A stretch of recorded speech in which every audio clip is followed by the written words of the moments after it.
Chers amis, bonjour. Nous allons étudier ensemble la Sidra de Korach. Korach est un cousin de Moshe, de la tribu de Lévi, et la Sidra commence ainsi. Vaikar Korach, ben Yitzhar, ben Kehat, ben Lévi. Korach prit, il était le fils de Yitzhar, de Kehat et de Lévi. Vedatan va Aviran, et Datan et Aviran étaient avec lui, ben Eliav, les fils d'Eliav, et On ben Pelet, ben Reuven, et On ben Pelet, fils de Reuven. Voyez, Kumu lifne Moshe, ils se sont levés devant Moshe, Ve'anashim ibene Israël, et les gens, les enfants d'Israël, Chamishim ou Mataim, 250, Neseya Heda, prince de l'assemblée. Ils se sont donc rassemblés. Vaïkalou al Moshe Aaron, ils sont rassemblés devant Moshe Aaron. Voyez, Moalem, Rav Lachem, ça suffit pour vous. Kichol Aeda Kulam Kedoshim, toute l'assemblée est sainte. Ou Betocham Hashem, et Hashem est bien parmi l'assemblée. Ou Madoua Titnasu al Keal Hashem, pourquoi vous vous élevez au-dessus de l'assemblée d'Hashem? Il y a véritablement ici une contestation.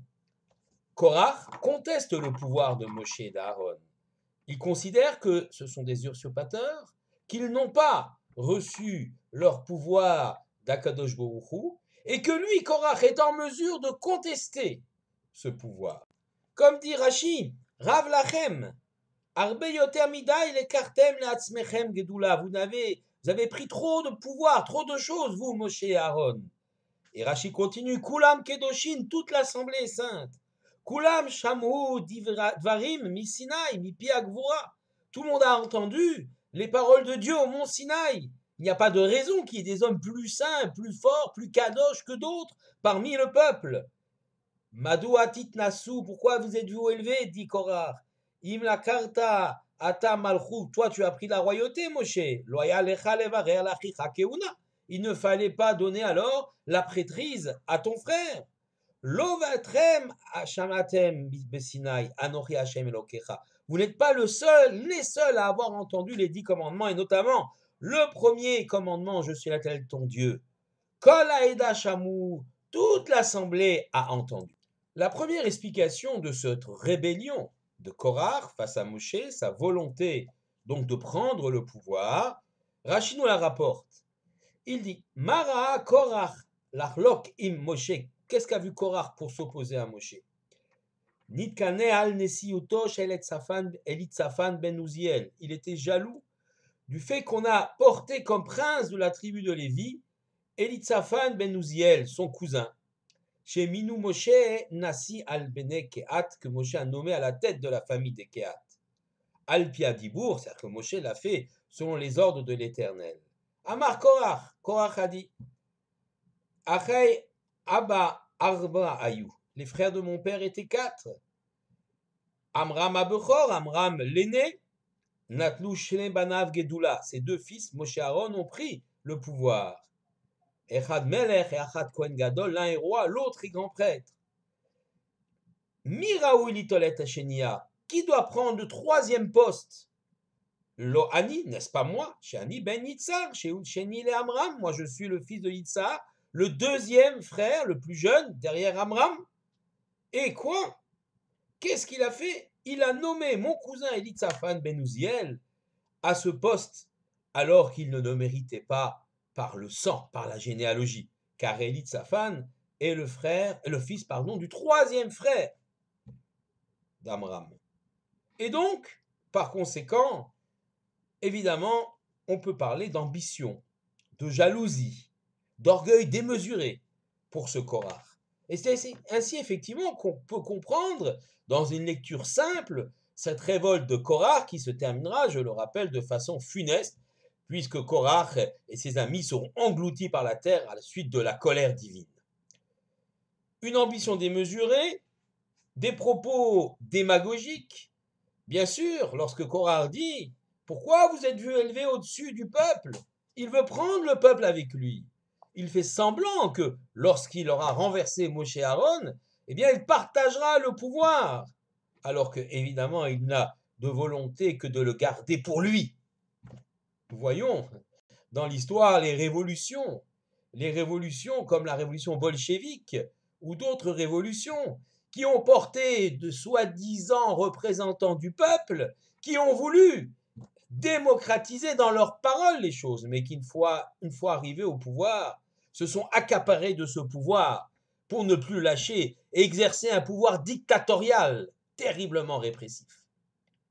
C'est dans cet état d'esprit que certainement se trouve Korah, qui va être combattu par Moshe. Mais derrière l'ambition démesurée, la lutte pour le pouvoir, il y a également une lutte idéologique. Car si ce n'était que la lutte de pouvoir, la Torah ne nous aurait pas rapporté cet épisode pendant toute une sidra. Il y a une lutte idéologique et nous avons une réflexion sur cette lutte idéologique, dans ce qu'exprime d'abord le Targum, la traduction en araméen du texte de la Torah, faite par le neveu de l'empereur Adrien, Onkelos, qui s'est converti au judaïsme. Il dit sur le mot Vaikar Korach, Korach prie, il traduit le Targum Itpaleg Korach. Korach a fait sécession. C'est une sécession, une fracture, un schisme religieux, autant qu'une fracture politique. Klomar dit, c'est-à-dire Ifrid, il s'est séparé. Et Rashi nous rapporte une anecdote riche d'enseignements. Korach s'est approché et a essayé de dialoguer avec Moshe pour tourner en dérision la Torah, en tout cas celle enseignée par Moshe. Il lui pose une question. Talit shekula techelet. Un talit, c'est-à-dire l'habit de 4 coins que nous devons porter, qui est tout bleu. Alors, je rappelle ce qu'est la mitzvah talit. Nous la voyons dans le 3e paragraphe du Shema Israël. Et c'est également la dernière montée de la sidra de Shelech Lecha, la sidra qui précède notre sidra de Korah. Là-bas, il est écrit Vasu lahem tzitzit al kanfe bigdehem le dorotam. Vous ferez des tzitzit aux 4 coins de votre vêtement, parce qu'il faut porter un vêtement de 4 coins pour y accrocher ces fameux fils appelés tzitzit. Il y en a 4 pliés en 2, ça fait 8 fils. Et le pasouk, le verset continue. Venatnu ala tzitzit akanaf, petil techelet. Et ils accrocheront parmi les tzitzit qui sont sur le coin du vêtement, un fil bleu azur. Ce fil bleu azur, Rashi nous dit, Tseva yarok shel chilazon. Il s'agit de la couleur. Alors, je mets yarok verte, parce que c'est comme ça qu'on traduit généralement le mot yarok, du chilazon. Je vais expliquer ce qu'est le chilazon. Mais en tout cas, sur le mot yarok, il y a un sifté chachamim, c'est-à-dire un commentaire de Rashi, qui nous dit Zet seva arakia. C'est pas le vert qu'on pense, mais c'est la couleur du ciel, le bleu azur. Belashon, un ikra belashon ashkenaz bloy, qu'on appelle en langue allemande le bleu, ou en yiddish le bleu. Donc il s'agit d'un fil bleu et qui vient du sang ou de l'encre d'un animal marin appelé le chilazon, que certains identifient avec le nautile, qui est un mollusque gastropode avec une grande coquille, un animal marin, et une tête qui ressemble un peu à celle de la pieuvre ou du calmar, et dont on tire effectivement un précieux colorant bleu. Et il était d'usage à l'époque que ce colorant vienne, selon la loi, c'est pas un usage, selon la loi de la Torah, teindre un des 8 fils. En effet, l'idée, c'est que le talit, le tzitzit, ou le talit katan, le petit talit, viennent rappeler l'omniprésence des mitzvot. Le mot tzitzit, ça vaut 600 en valeur numérique, auquel on ajoute 5 nœuds et 8 fils, ce qui fait 613.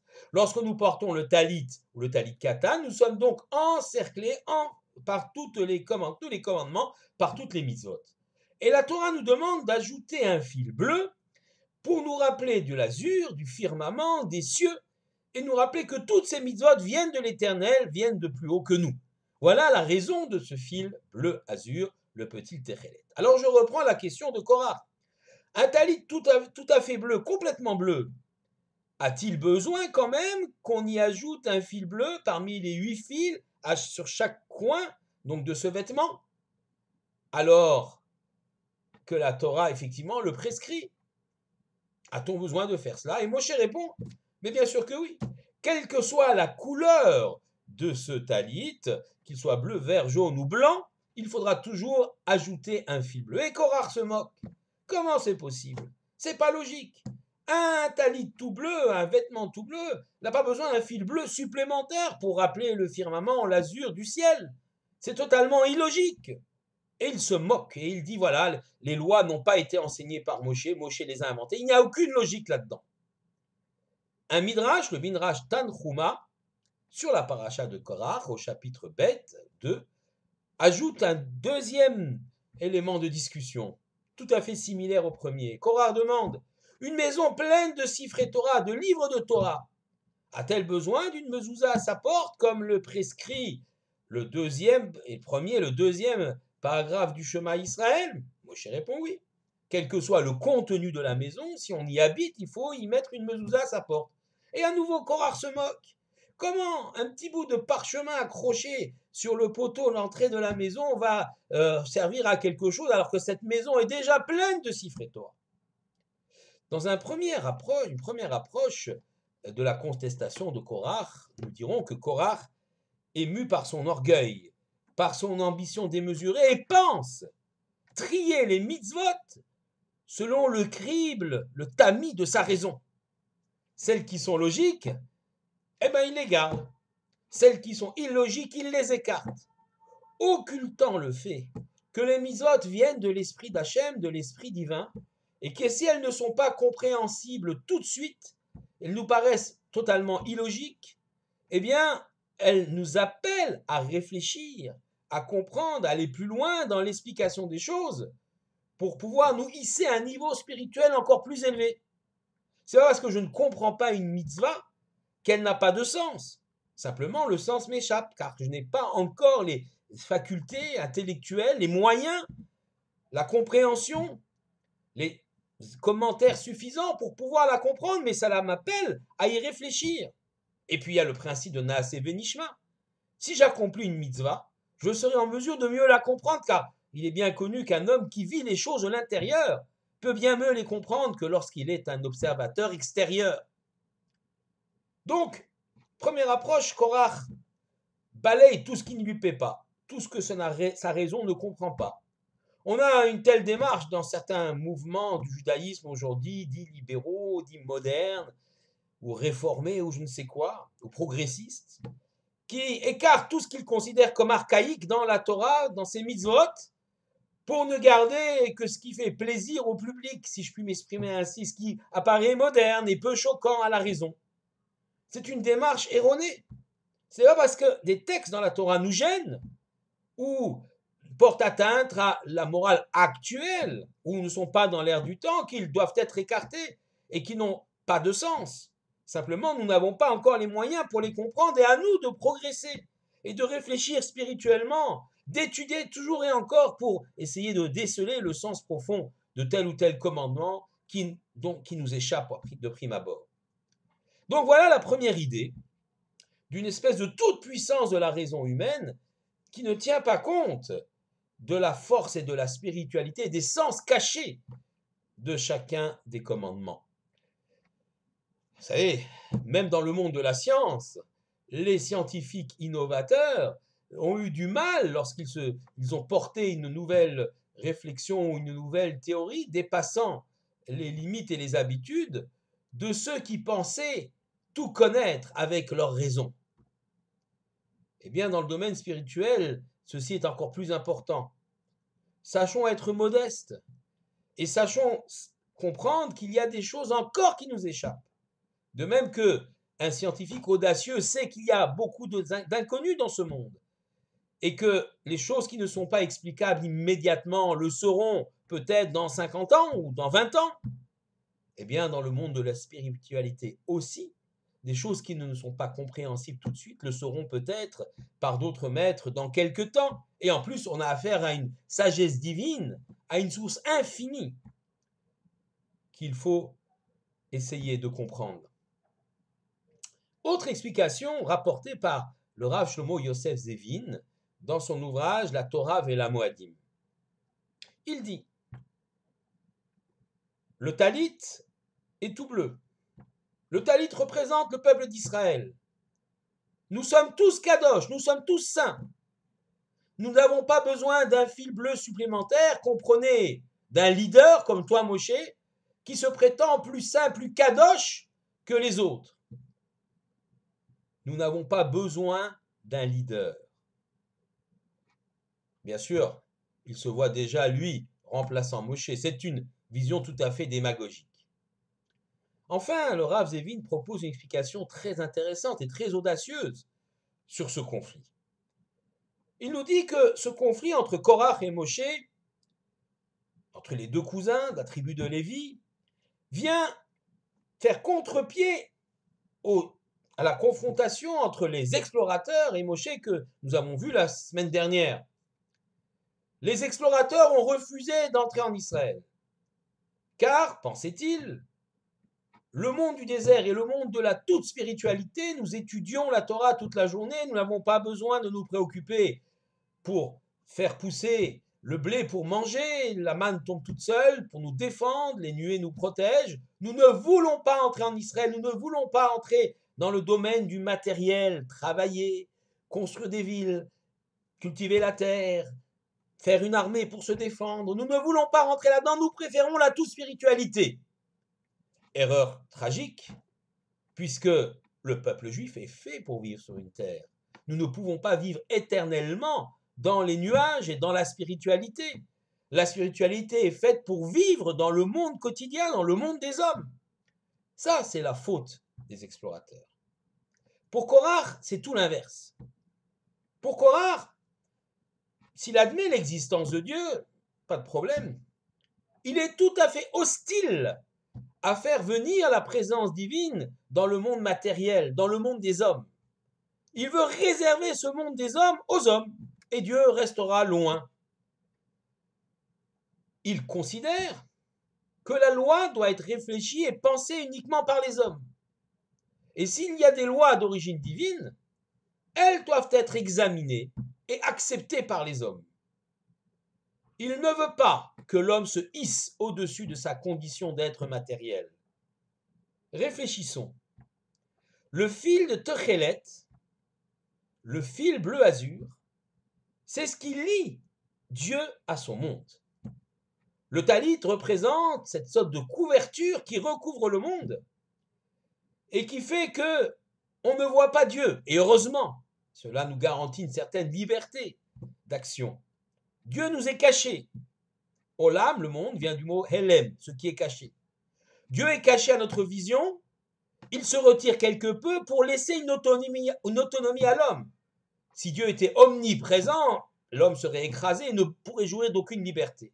Donc Dieu se cache dans l'histoire. Il se cache derrière ce drap, ce talit du monde. Mais il maintient un lien avec ce monde à travers ce fil bleu azur, qui représente ce fil bleu azur, c'est-à-dire à travers sa sagesse, sa Torah, ses commandements qu'il transmet au peuple juif. Le fil bleu azur, c'est comme un trait de lumière qui relie ce qui est voilé à la vision humaine, c'est-à-dire le monde divin derrière le talit, derrière l'écran, et le monde des humains. Le mot tzitzit, fil, vient de l'hébreu metzitz minacharakim, c'est-à-dire ce verset dans le Cantique des Cantiques, au chapitre 2, verset 9, qui nous dit que Dieu observe à travers des persiennes, à travers des volets extrêmement fins, son regard traverse et va vers le monde. Donc non pas une présence écrasante de Dieu, mais une présence discrète, un lien ténu apparemment, mais extrêmement fort entre Dieu et ce monde. C'est ça le fil bleu azur. Et c'est ce fil-là que Korach veut rompre. Même si tout le monde est bleu, le talit est bleu, tout le monde est sage, tout le monde est intelligent. On a besoin de ce lien fort avec l'Éternel, de ce fil bleu, de ce techelet qui nous relie à lui. Petite parenthèse, vous me direz aujourd'hui, il n'y a pas beaucoup de gens qui portent un talit avec un fil bleu, quelques-uns, quelques chassidim de la dynastie de Radzin, ou un certain nombre de juifs du courant sioniste religieux, la plupart ne portent pas le fil bleu parce qu'on a une difficulté à identifier le bleu. Je vous ai parlé du chilazon et du notil, mais ce n'est pas accepté par tous. En tout cas, même si physiquement il n'y a pas le fil bleu, nous en acceptons la loi, nous acceptons le principe, et dès lors que l'on connaîtra de façon claire quel est ce chilazon, cet animal marin, eh bien, tout le monde portera un fil bleu aux quatre coins de son vêtement. Donc tout le monde reconnaîtra que malgré la puissance de l'intellect humain, il faut humblement savoir que l'Éternel reste relié à son monde et que toutes ces mitzvot, tous ces commandements, toute cette sagesse ont une origine divine. Korach veut couper avec cela, contrairement aux explorateurs qui voulaient rester dans le tout divin et ne pas se mêler au commun des mortels dans une terre qu'il faut cultiver. Korach ne veut pas de spiritualité, il ne veut pas de progression. Le Talité tout bleu, il est parfait, pas besoin de mitzvah supplémentaires pour l'améliorer. Le monde est parfait, pas besoin de choses supplémentaires pour l'améliorer, si ce n'est les choses issues de la raison humaine. Vous le comprenez, cette idéologie, évidemment, fait courir un risque immense à l'intégrité de la Torah et à la survie du peuple juif. C'est pourquoi Korach a disparu. Lui qui aimait tant ce monde matériel, qui aimait la richesse et ne voulait pas d'interférence religieuse ou divine dans sa vie, qui voulait régir tout par sa pensée, eh bien ce monde matériel l'a englouti, la terre s'est ouverte et il a disparu dans ses entrailles. Vous voyez, chers amis, combien l'histoire de Korach est contemporaine et édifiante. Nous, peuple juif, nous avons le devoir d'étudier, de comprendre, mais de savoir que même si on a appris beaucoup de choses, il reste tant et tant à apprendre. Je vous remercie. Shabbat shalom à tous.